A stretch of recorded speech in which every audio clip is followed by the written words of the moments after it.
noches. Hoy traemos como tema de debate el aborto, un asunto muy sensible en el que confluyen aspectos de salud pública, de derecho de las mujeres, factores sociales, creencias religiosas, valores morales, conceptos filosóficos y que enfrenta dos posiciones radicalmente opuestas. Por un lado, la que encarna el procurador, la Iglesia y los sectores más conservadores que se oponen por completo al aborto, incluso al llamado aborto terapéutico, que es permitido en tres casos excepcionales: el de la malformación del feto, la violación y el grave riesgo para la vida de la mujer. Y por el otro está la posición de quienes defienden la propuesta de la Comisión Asesora de Política Criminal del Ministerio de Justicia, que propone la despenalización amplia del aborto. La tendencia mundial es a la despenalización y a la regulación del aborto como un derecho dentro de ciertos límites de tiempo, como acaba de suceder en el Uruguay y como está reglamentado en muchos países del mundo.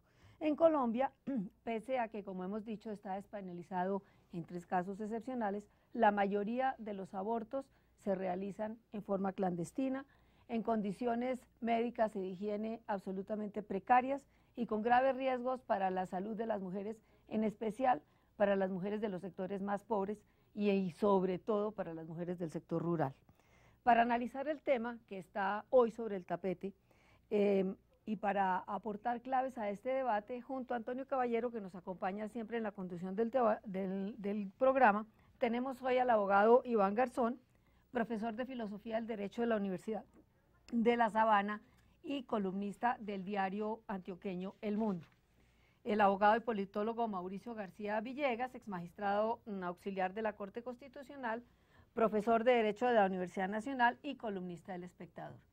Y la doctora en Medicina Ana Cristina González, exdirectora nacional de salud en los años de 2002 a 2004, experta en salud y derechos sexuales y reproductivos y miembro de la Mesa por la Vida y la Salud de la Mujer.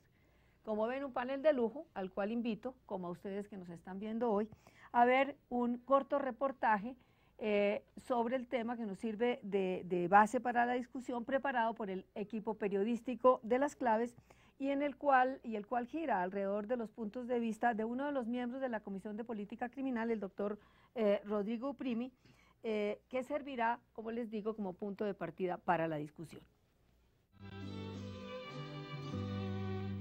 Cada año se practican en Colombia más de 400.000 abortos, interrupciones voluntarias de embarazos no deseados por las mujeres gestantes. De estos, la mayor parte está por fuera de una legislación que en 2006 estableció tres causas posibles para un aborto legal: violación, malformación del feto o grave riesgo para la madre. Bajo esas premisas, se practican apenas unos cientos de abortos en Colombia y siempre con grandes dificultades. Cientos de miles de mujeres se ven obligadas cada año a sumar al problema que supone interrumpir embarazos no deseados el tránsito de delincuentes con el riesgo de una condena penal. Según el historiador Jorge Orlando Melo, si se aplicara estrictamente la legislación en la materia, las cárceles estarían llenas de mujeres que se han sometido a un aborto, al menos un 20% de los 11 millones que componen la población femenina entre los 15 y 49 años. El Consejo de Política Criminal acaba de presentar al Ministerio de Justicia un dictamen sobre la materia que propone ampliar los supuestos en los que el aborto debe ser legal. El jurista Rodrigo Uprimi, miembro de este órgano consultivo, explica el alcance y las razones de la propuesta. Las razones que dio la comisión fueron razones de política criminal y que se pueden resumir básicamente en las siguientes ideas. La primera, que la penalización del aborto no solo afecta gravemente los derechos de la mujer, sino que no logra su propósito, que es disminuir la cantidad de abortos, sino que por el contrario tenía efectos graves en la salud de las mujeres y que esos efectos eran particularmente graves en las mujeres de más escasos recursos, en donde no solo eran las que tenían embarazos no deseados de manera más preponderante, sino que eran las que acudían a abortar en las peores condiciones. Entonces, que eso era un problema de salud pública y un problema de discriminación. y que en segundo lugar, a nivel comparado, se mostraba que si lo que se buscaba era prevenir abortos, que creo que es un punto en donde puede haber consenso, quienes defendemos el derecho a la opción de la mujer a interrumpir el embarazo, sabemos que el aborto nunca es algo deseable, sino que es una decisión muy dura y dolorosa para las mujeres, y que si el propósito era entonces reducir el número de abortos, las cifras comparadas mostraban que aquellos países que habían despenalizado ampliamente el aborto, como en Europa Occidental, pero que tenían campañas masivas de salud sexual y reproductiva para evitar los embarazos no deseados, tenían tasas de aborto muchísimo más bajas que países que tenían penalizaciones muy duras, pero donde no había esas campañas masivas de promoción de la salud sexual y reproductiva de las mujeres. Según ciertos estudios, por ejemplo, en América Latina y en África, donde la penalización tiende a ser muy dura, la tendencia a la tasa de aborto es más o menos de 29 abortos por cada 1000 mujeres en edad para gestar, mientras que esa tasa tendría a ser de 12 en Europa Occidental. Según el jurista y exdefensor del pueblo, Eduardo Cifuentes, la despenalización amplia del aborto es absolutamente necesaria como opción de libertad y de respeto para los derechos reproductivos de la mujer. En el bando opuesto se encuentran personas como el actual procurador, que se oponen incluso a la actual legislación restrictiva y proponen que ésta se revise en un referéndum.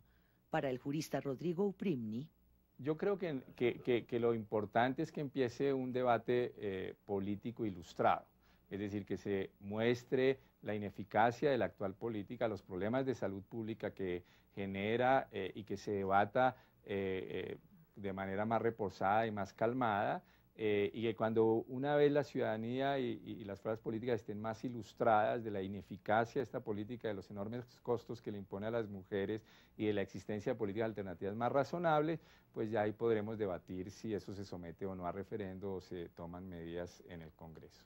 ¿Se ampliará en Colombia el derecho al aborto en línea con las democracias avanzadas? Bueno, señores, la pregunta está planteada. El debate es un debate que levanta muchas pasiones. Yo los invito aquí a que, como dice el doctor Uprimni, llevemos a cabo un análisis tranquilo, racional y bien analítico para que la opinión se informe sobre qué está de por medio. Y quisiera empezar el debate con una ronda de intervenciones para que cada uno de ustedes resuma su posición frente al aborto, o yo diría mejor frente al derecho de la posibilidad de la mujer de elegir decidir interrumpir voluntariamente el embarazo, y la despenalización en los 3 casos que establece el fallo de la Corte Constitucional de 2006. ¿Quién pide la palabra? ¿Quién quiere empezar? Ana Cristina. Vale. Bueno, muchas gracias por esta invitación y esperemos de verdad que sea un debate fructífero, ilustrado, como tú has indicado. Yo quisiera decir 3 cosas respecto a la posición mía personal, pero también de muchas mujeres que venimos haciendo activismo en el país a nivel regional y a nivel internacional, de por qué estamos dando esta pelea que consideramos es una pelea fundamental para la consolidación de una democracia. Y es porque lo que está en el centro de la discusión es la protección de los derechos de las mujeres, fundamentalmente algo que para nosotras es muy querido, que es la autodeterminación reproductiva, porque solamente las mujeres tenemos elementos suficientes para tomar en conciencia decisiones que atañen a nuestro cuerpo y a nuestra vida. Y creemos que mientras a las mujeres no se les garantice esa posibilidad de autodeterminación reproductiva, es muy difícil pensar que estamos en democracias que protegen integralmente los derechos de las mujeres. Nosotras no somos promotoras del aborto, nosotras somos promotoras de la protección de los derechos de las mujeres, pero también de la despenalización del aborto, porque consideramos una medida no solamente injusta, sino que atenta de nuevo contra los derechos humanos de las mujeres, pensar en una pena de cárcel para una mujer que, si uno la mira individualmente, con toda seguridad tiene razones y argumentos por los cuales toma la decisión de llevar adelante una interrupción del embarazo. Entonces yo creo que el debate hay que plantearlo definitivamente desde esa esfera. Desde el campo de los derechos. Desde el campo de los derechos, del respeto a la autodeterminación de las mujeres, y por supuesto que hay muchos elementos que abonan a esto que tienen que ver con salud pública.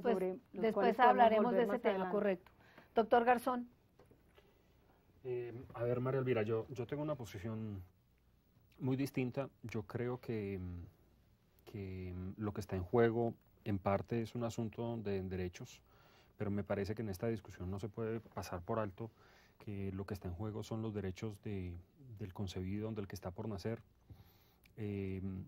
Me parece que los derechos sexuales y reproductivos de las mujeres no pueden desconocer la existencia de esa realidad.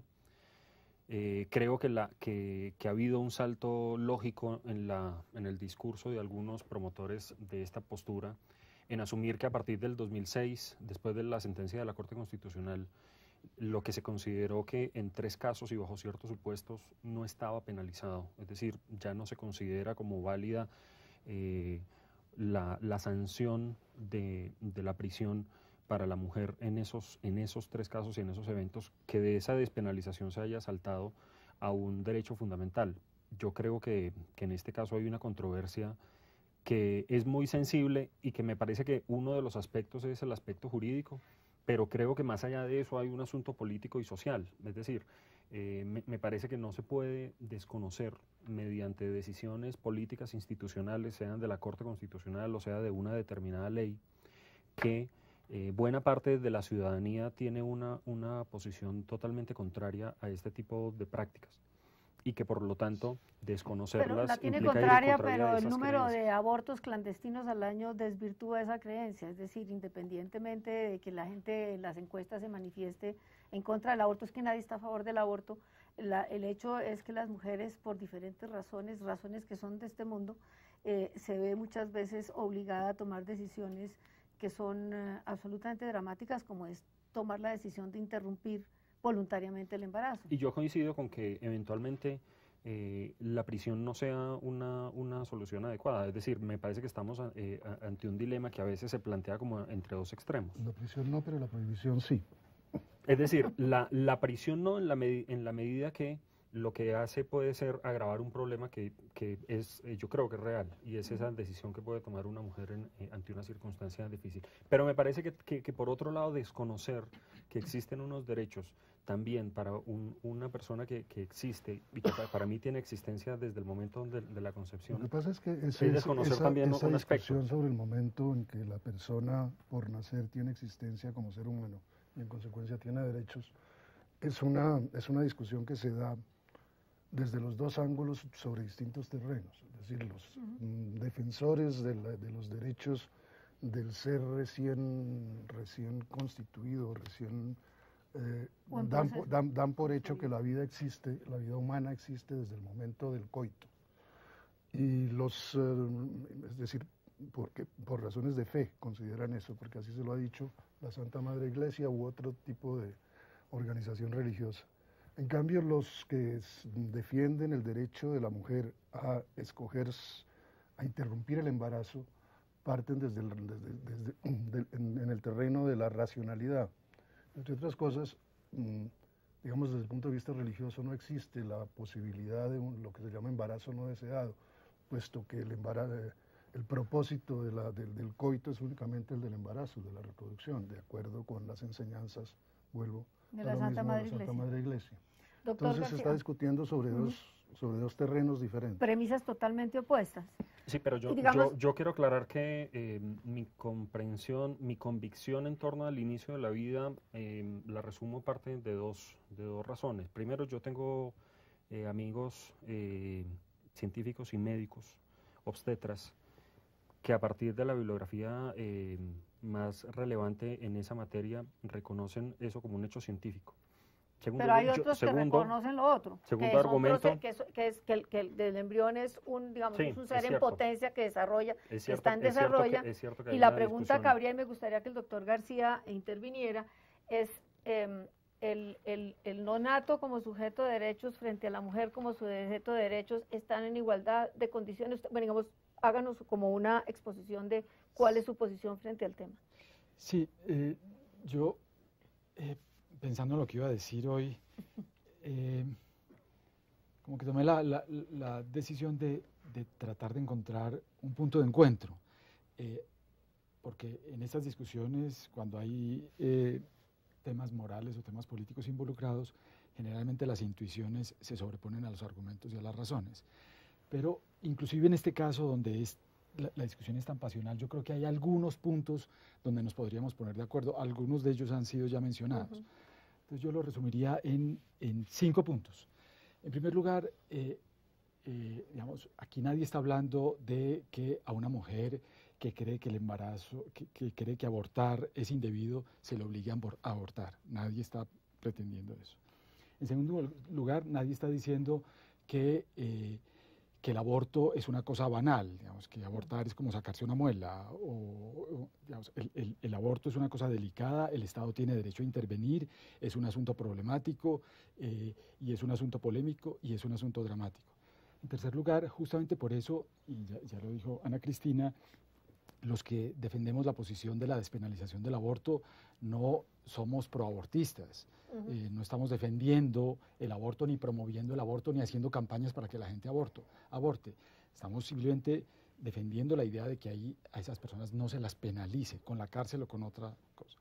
En cuarto lugar, esto es un debate que divide a la sociedad, no solamente a la sociedad colombiana, sino a todas las sociedades. Y esa división no se puede plantear, me parece a mí, en términos de que unos son los buenos y otros son los malos, por ninguno de los dos puntos de vista.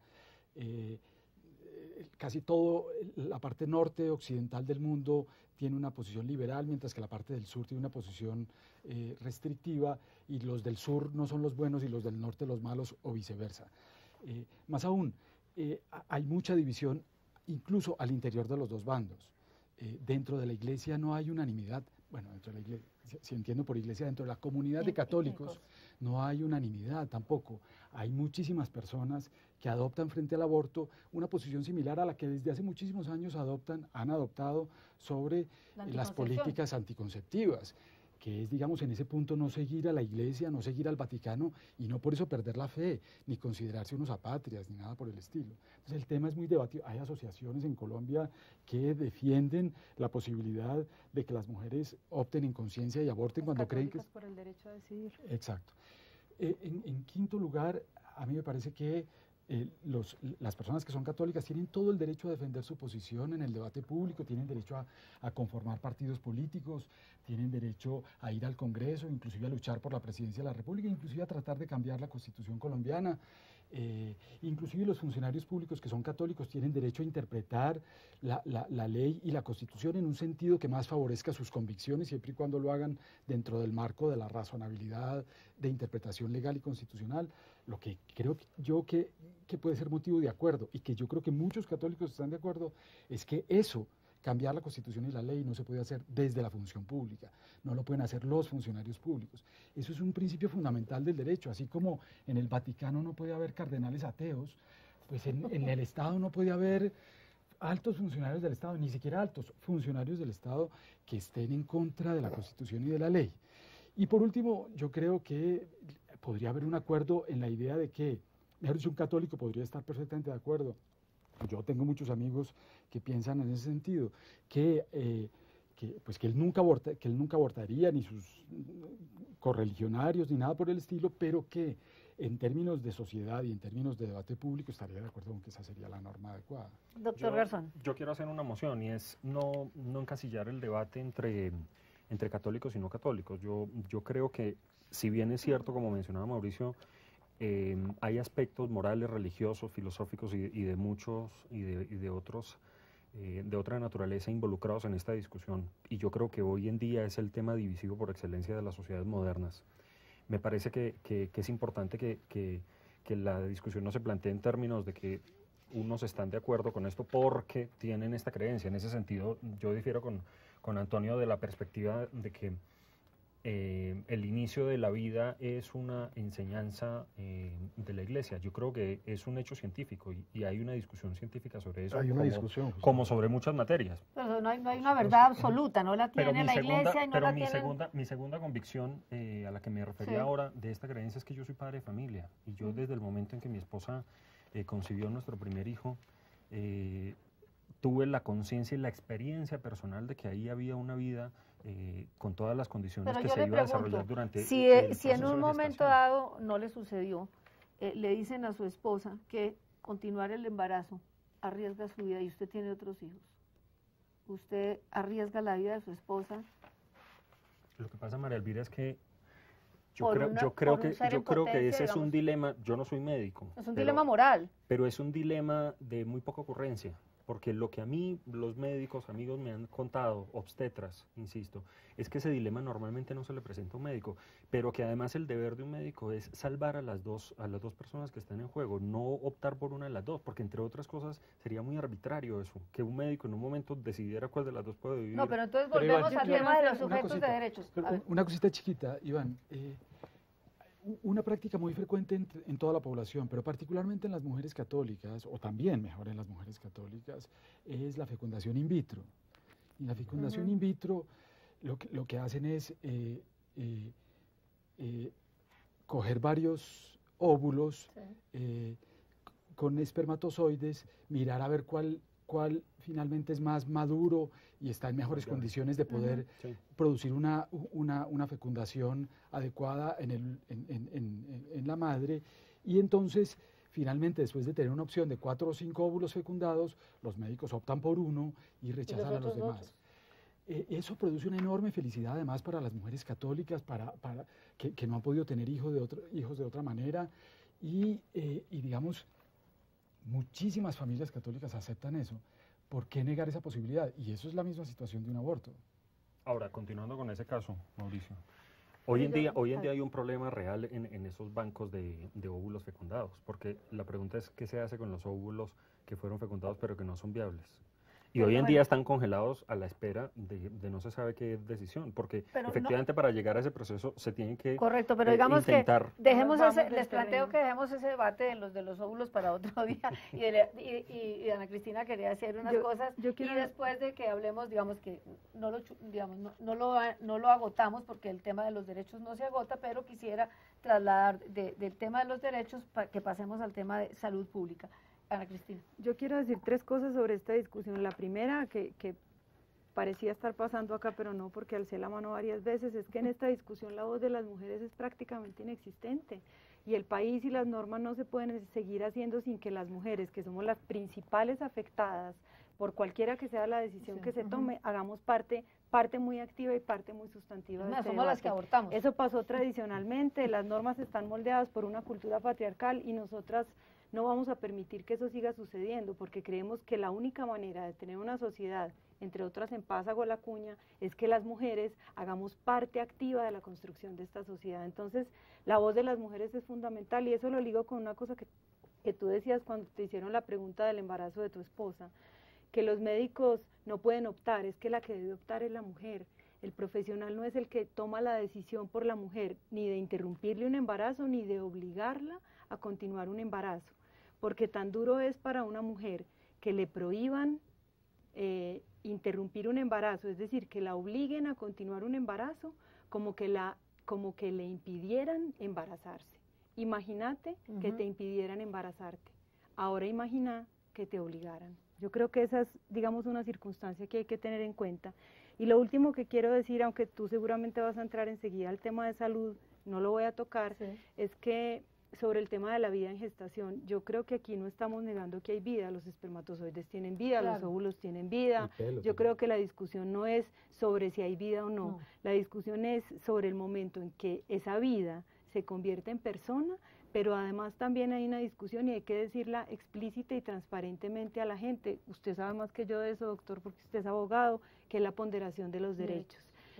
Aquí estamos hablando de unos sujetos de derechos que son las mujeres versus la protección de la vida en gestación, que es la manera como lo dice la Corte, que me parece inteligente y transparente. Y creo que esa es una discusión que hay que contarle al país así, con todos los puntos sobre las sillas. Bueno, como les digo, esto podríamos seguir en este tema, pero quisiera, porque el tiempo no nos da para todo, que planteemos el tema del aborto desde el punto de vista de salud pública. Yo les traigo unos datos de una investigación que realizó y que se publicó el año pasado el Instituto Guttmacher y la Fundación Oriéntame, según la cual cada año se practican más de 400.000 abortos inducidos y de ellos solo el 0.08% se lleva a cabo mediante procedimientos legales, es decir, que los permitidos son los menos y siempre enfrentan dificultades.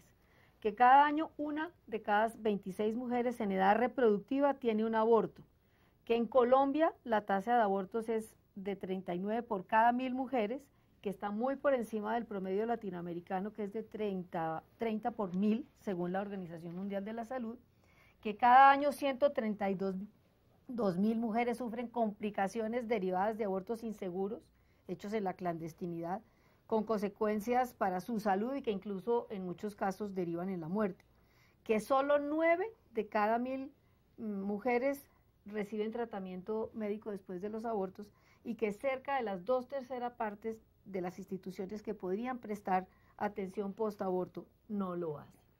Si esto no es un problema de salud pública que debiera llamarnos a abonar el debate sobre la despenalización, si el propósito es que los abortos se disminuyan, que es un problema de salud pública. Sí, claro que es un problema de salud pública enorme, pero es un problema de salud pública en buena medida generado justamente por la prohibición, es decir, por la obligatoriedad de la clandestinidad del aborto. Cuando una cosa se prohíbe, sucede un poco lo mismo que en el caso de las drogas. Cuando una cosa se prohíbe, es imposible controlarla. Entonces, el problema del aborto en Colombia, el problema de salud pública, no son los 8 o 10 casos de abortos legales bajo los 3 presupuestos de la Corte Constitucional, sino los otros 400.000 abortos que se hacen. Y eso que es subregistro, según entiendo, ¿no? Sí. Pues justamente hay subregistros porque como es prohibido y es clandestino y es secreto, no se pueden llevar ni siquiera las cuentas. Me parece que ese es el principal problema desde el ángulo de la salud pública. Bueno, lo dejamos planteado, vamos a una corta interrupción y volvemos con ustedes.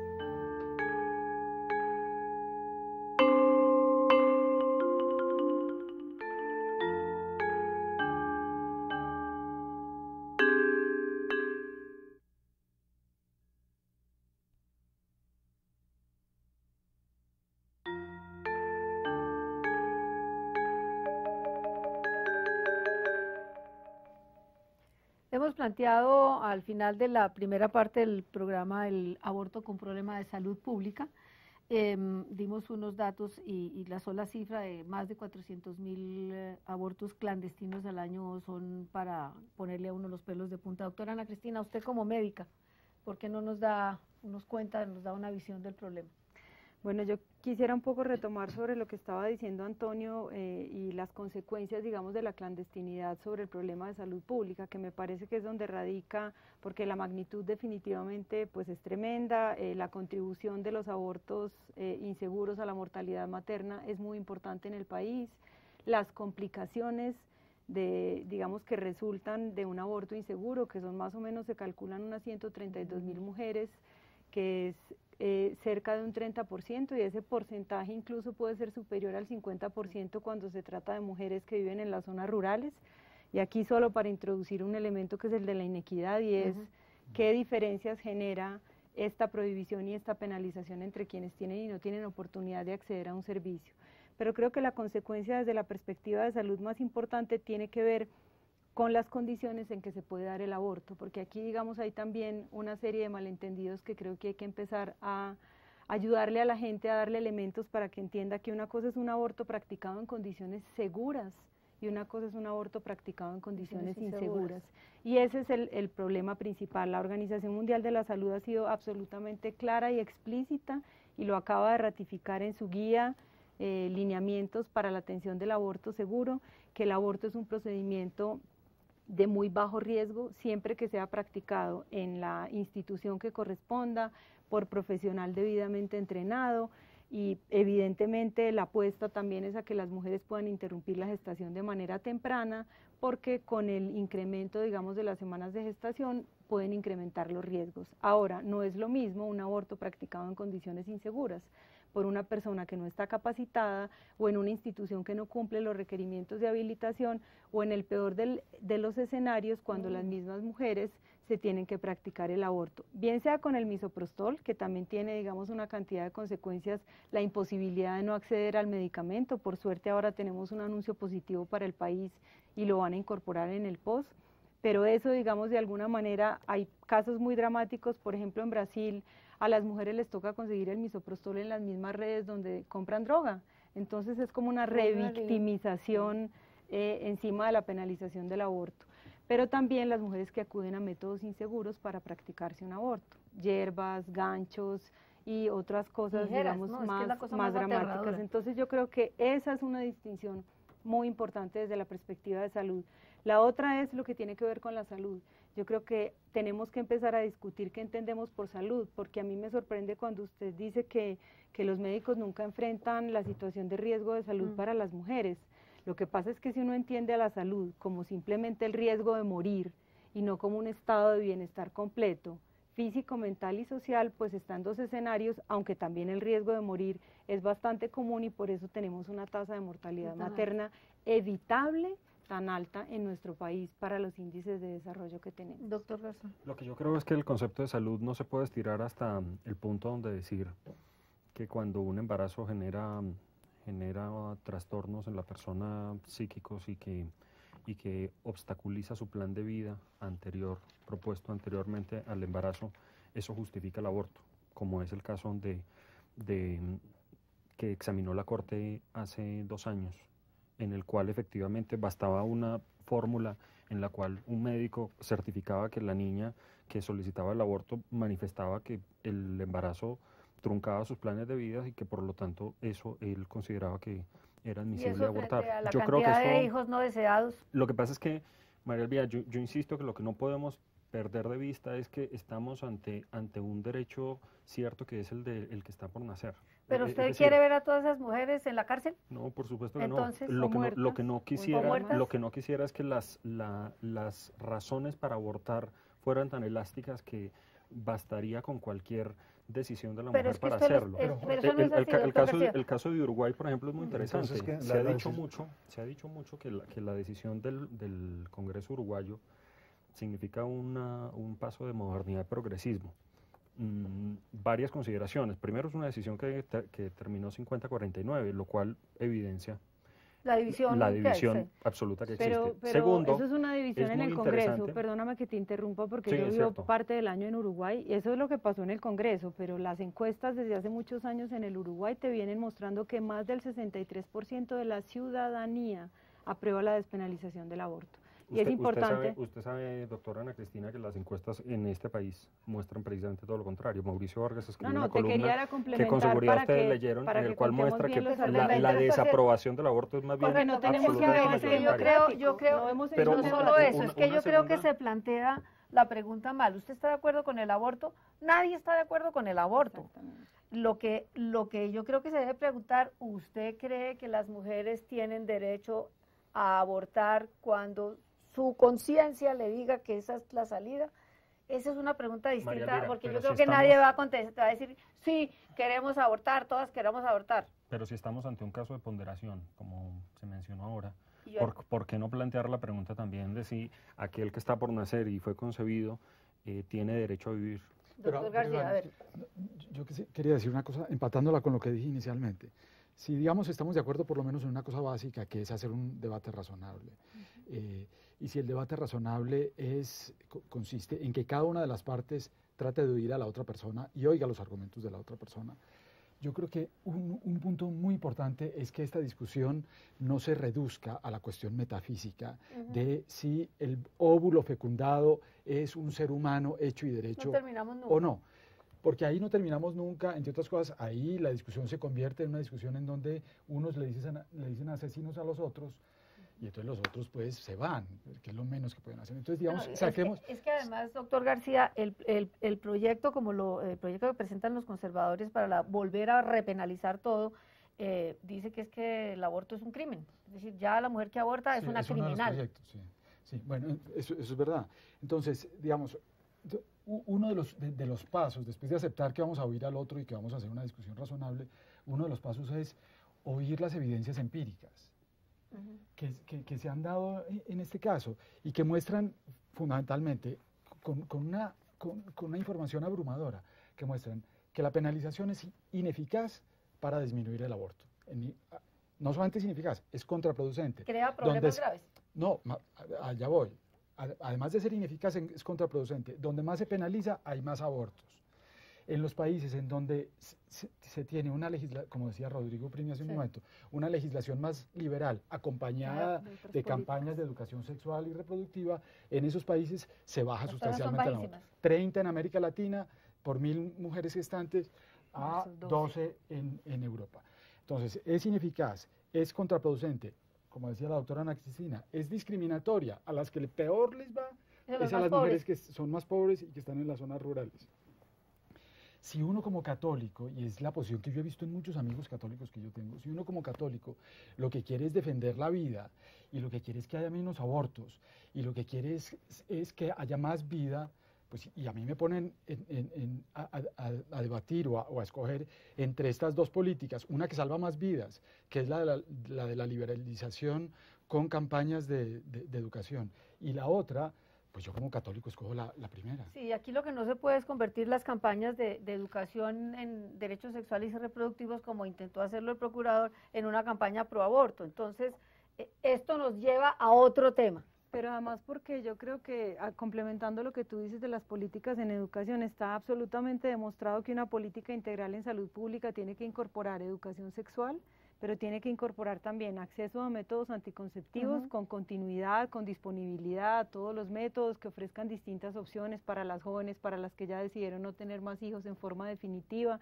y también siempre la interrupción del embarazo, porque siempre habrá mujeres que se vean en una situación de tener que interrumpir un embarazo, desde porque le falló un método anticonceptivo hasta porque fue víctima de una violación, y para eso tendríamos que cambiar esta sociedad de manera muy sustantiva. Y solo quisiera hacer una puntualización sobre Uruguay, porque me parece importante en esto que tú propones de escucharnos los argumentos. Cuando tú cuentas que en Uruguay el debate fue 50-49, no estamos contando como el contexto de la discusión, y me parece que eso es importante. Primero, en el Senado el debate, el proyecto se aprobó con una mayoría bastante significativa. En la Cámara de Diputados efectivamente sucedió lo que tú cuentas, pero incluso porque algunas personas tuvieron que votar en contra del proyecto pese a que estaban en favor de la despenalización, obedeciendo a su bancada, incluso algunas personas no del Frente Amplio, sino de otros partidos. Y lo más importante, sobre lo que yo quiero insistir, es qué pasa en la ciudadanía. Uruguay es un país que lleva muchos años debatiendo el tema del aborto públicamente, intentando hacerlo de manera razonable, no siempre funciona, por supuesto hay momentos de polarización, pero ese debate pedagógico es el que ha permitido que hoy en día más del 63% de la ciudadanía apoye la despenalización del aborto. Yo creo que detrás de todo este tema... La falta de ese debate es la que hace que en la columna de Mauricio Vargas que citas, sea exactamente, las cifras sean exactamente las contrarias en Colombia. Es a causa de que esto no se ha debatido nunca, y inclusive ni siquiera se ha querido debatir a fondo el problema no del aborto, la interrupción del embarazo, sino de la contracepción, puesto que la Iglesia, que en Colombia es muy poderosa, mucho más poderosa que en el Uruguay, supongo, pero conozco, la Iglesia se ha opuesto siempre a eso, a pesar de todas las demostraciones de lo contrario. Yo quisiera aportar dos argumentos. Se habla mucho de la necesidad de favorecer los abortos seguros para evitar la mortalidad. No sé si ustedes conocen una iniciativa que hay en los Estados Unidos que se llama The Black Moon Wall. The Black Moon Wall es una página que se puede consultar en internet. Es el registro de las mujeres que en los Estados Unidos, desde la aprobación del aborto por la Corte Suprema, Roe versus Wade, han muerto en abortos seguros, y son decenas de mujeres. Segundo dato, me parece importante tener en cuenta lo siguiente. Yo creo que estas discusiones dividen a las sociedades, haya o no discusión, con lo cual coincidimos por supuesto, pero por ejemplo el caso de los Estados Unidos es bastante simbólico al respecto. La sociedad norteamericana sigue dividida casi que en partes iguales, aunque la sentencia Roe versus Wade va a cumplir 40 años. Es decir, no se ha generado el consenso social que a veces la Corte Constitucional colombiana espera generar por cuenta de sus sentencias. Claro, yo creo que son pero temas digamos que el Estado tiene que proteger a las minorías, digamos, si ese es el caso, y la pregunta es, si el 50% o el 40 y pico % está a favor de la decisión de poder, y el 50 y pico no, ¿qué afecta al 50 y pico % que cree que no, que el 40 y pico que cree que sí pueda hacerlo en condiciones seguras, médicas, de higiene y con mayores garantías para su sobrevivencia? Hay un profesor de Oxford de Derecho que hace la analogía con el caso de la esclavitud para mostrar que no se trata de un tema que uno pueda decir, bueno, que lo hagan otros si quieren. Y dice, Finis, John Finis dice, hombre, es que en esta discusión es como si dijeran, bueno, ustedes pueden poseer esclavos, nosotros no vamos a tener en cuenta el asunto, si ustedes quieren hacer con ellos, pueden sí, pero ahí volvemos al tema de y los dice, derechos. hombre, para nosotros se ahí trata de al una tema discusión pero ahí volvemos en al la que tema de los entran derechos. asuntos no negociables. Yo quiero poner de presente es que digamos, Pero cuando se para ti asume es cierta negociable la vida de perspectiva... las mujeres, es negociable Sí. la No, vida por de las supuesto que mujeres, no. es Pues sí, porque negociable le su están salud. claro. Ahí la diferencia, Iván, es que el punto, mientras que la esclavitud no es un elemento en disputa en la sociedad, Exacto. el punto de si ahí hay un ser humano hecho y derecho o Sí no, sí es un tema en disputa. Entonces esa es la gran diferencia. Entonces Por eso tendremos es que volver, entonces no deberíamos dejar de que la discusión sea metafísica, como decías ahora, sino más bien discutir eso. Por eso, a mi modo de ver, una Pero de las ahí grandes salís perdiendo. dificultades Sí. de la sentencia del 2006 es que ni siquiera dice si ahí hay vida o no, sino Pero que ahí pasa salís, de largo. Pero Ahí lo además el reconoce Código la Penal, discusión es esa. pero además ahí ya salís lo dice perdiendo, porque la mayoría de los debates, la mayoría de los científicos no se pone, cuando a un científico le preguntan, bueno, ¿cuándo empieza la vida? El científico no, ¿cuándo empieza la vida humana? ¿Cuándo empieza a ser una persona? ¿Cuándo empieza a ser ese cigoto un hombre o una mujer? Ningún científico, pues yo no conozco, se compromete con esa decisión. Esas son discusiones religiosas o jurídicas que son fundamentales. Es como la decisión de cuándo una persona debe votar en una sociedad. Eso es fundamental que se decida. ¿Es a los 18, a los 16, a los 21? ¿Cuál es la edad? Pero esas decisiones son decisiones políticas arbitrarias. ¿Por qué un día antes de cumplir los 21 no se puede votar y un día después sí se puede votar? Pues sí, eso tiene cierta arbitrariedad. Pero esas decisiones, perdóname, yo termino, pero esas decisiones son necesarias y son útiles en la vida social y hacen más llevadera la vida social. El derecho está lleno de ese tipo de decisiones que con alguna arbitrariedad son indispensables para que la sociedad pueda funcionar. Pero eso está en el mundo de los políticos y de los religiosos. Pero en el mundo de la ciencia siempre es vista como un continuum, como una cosa que empieza de una manera y se va desarrollando y que no tiene momentos en donde cambia de etiqueta. Yo creo que la discusión sobre el inicio de la vida sí es una discusión que hay que tener en cuenta, sobre la cual existen evidencias importantes.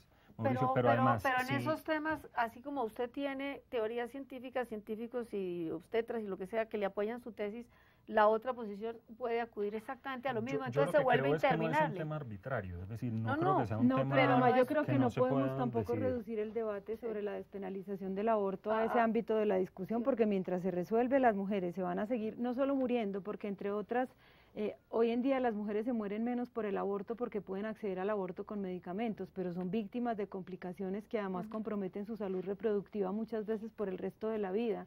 El punto aquí es por qué, el punto aquí, pero el aborto practicado en condiciones seguras, como yo, el síndrome posaborto, si vamos a hablar de esto que está en disputa, eso sí que está en discusión y hay muchísimos estudios de la Asociación Americana de Psiquiatría que demuestran que todas las hipótesis sobre el síndrome posaborto, para quienes no saben qué es el síndrome posaborto, se supone que es una serie de consecuencias sobre la salud mental y emocional de las mujeres por haberse realizado un aborto. ¿Qué tal ¿cómo se llama? Las depresiones pero que le dan a uno posparto, lo que muestra la psiquiatría es que la mayoría de esos estudios metodológicamente han sido mal conducidos y eso está todo muy documentado, pero además lo que en realidad afecta a la salud mental de las mujeres es cuando no reciben ni siquiera orientación en una institución. Entonces, el atropello al que se ven sometidas, porque el aborto es un tema... de 3 personas evidencia que no puede ser una decisión a la carta. A ver, yo creo, ese es un punto en discusión sobre el proyecto de Uruguay, pero yo creo que lo que esta sociedad también tiene que hacer es ser capaz de responder si va o no a otorgar plenitud de derechos a las mujeres. Porque esto de que los hombres sigan pensando que las mujeres hay cosas que necesitamos decidir después de reflexionar y después de consultarle a un psiquiatra y a 5 médicos que están en el intermedio, a mí en lo personal me resulta un poquito duro de aceptar porque me parece que no me están reconociendo como una persona No solamente que soy sujeto pleno de derechos porque eso parece más discurso, yo soy una persona que tiene conciencia, que tiene capacidad de tomar decisiones como creo que tienen la mayoría de las mujeres que toman la decisión en un momento de sus vidas de interrumpir una gestación. Bueno, yo quisiera plantearles otro tema que está detrás de los abortos, que es el embarazo no deseado, porque si no hubiera tantos embarazos no deseados, no habría seguramente tantos abortos.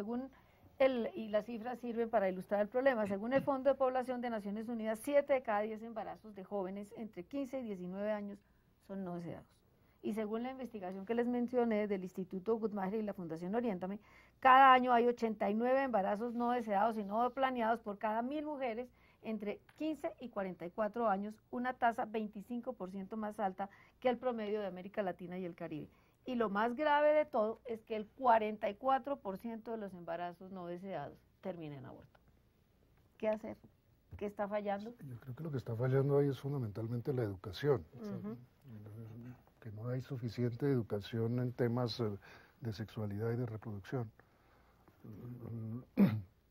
No habría razón para que con la cantidad de instrumentos y píldoras y anticonceptivos que existen hoy en día, hubiera esa proporción descomunal de embarazos no deseados. Entre otras, con eso volvemos un poco a la Iglesia también, que es que para la Iglesia todo embarazo es necesariamente deseado, puesto que el único propósito de la cohabitación entre un hombre y una mujer es la reproducción, no puede existir otro.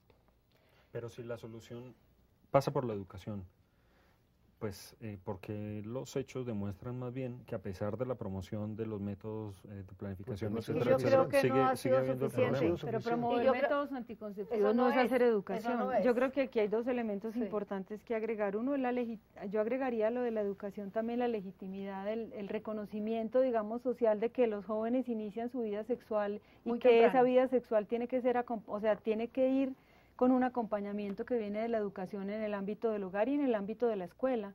Sin educación es imposible, y eso sí que está muy demostrado en la política pública, de que los países que han promovido políticas integrales de educación sexual desde la escuela, desde que los niños son chiquitos, porque la sexualidad es una condición que atraviesa la vida humana y no podemos seguir deslegitimando el inicio sexual de nuestra población adolescente, que está ahí y que es una realidad.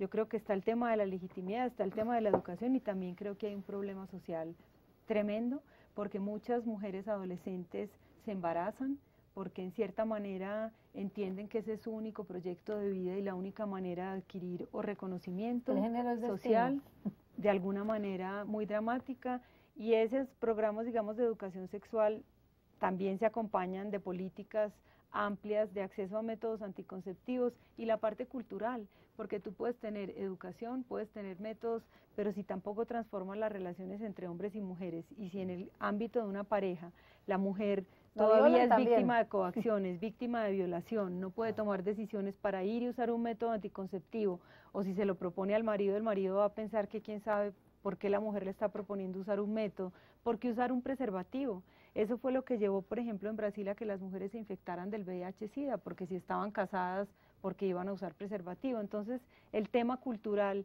es un tema que también yo creo que está como trasfondo en el embarazo. Yo estoy totalmente de acuerdo con eso.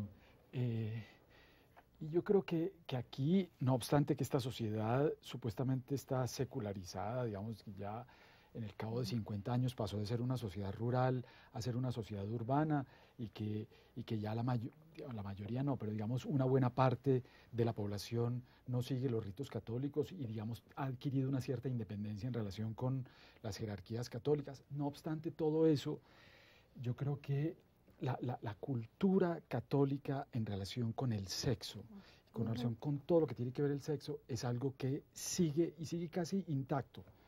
Así como la promulgación de una norma no produce una cultura de un momento a otro, no es una varita mágica. De la misma manera, cuando existe una cultura muy arraigada y la gente dice explícitamente que deja de tener esa cultura, deja de ir al rito, deja de ir a misa, en fin, eso no quiere decir que la cultura desaparezca. Y yo creo que la Iglesia Católica, y muchos católicos están de acuerdo con eso, tiene una responsabilidad muy grande históricamente en la mala educación sexual de la población. Entonces a mí sí me parece que ahí porque todo, cuando todo es pecaminoso, como decía Pues Antonio que todo es inicialmente, pecado. como todo es pecado, todo es pecaminoso, todo se vuelve oscuro, nada se sabe, nada se discute además entre padres e hijos y finalmente terminan los resultados en los que terminamos. El doctor Germán Salazar, que es experto en embarazo adolescente, decía que el problema más grave en términos de educación es que los padres no hablan con los hijos. Y no hablan con los hijos de educación sexual por lo que usted dice, doctor García, porque el sexo sigue siendo tabú. Claro. Doctor García, ¿qué quiere decir?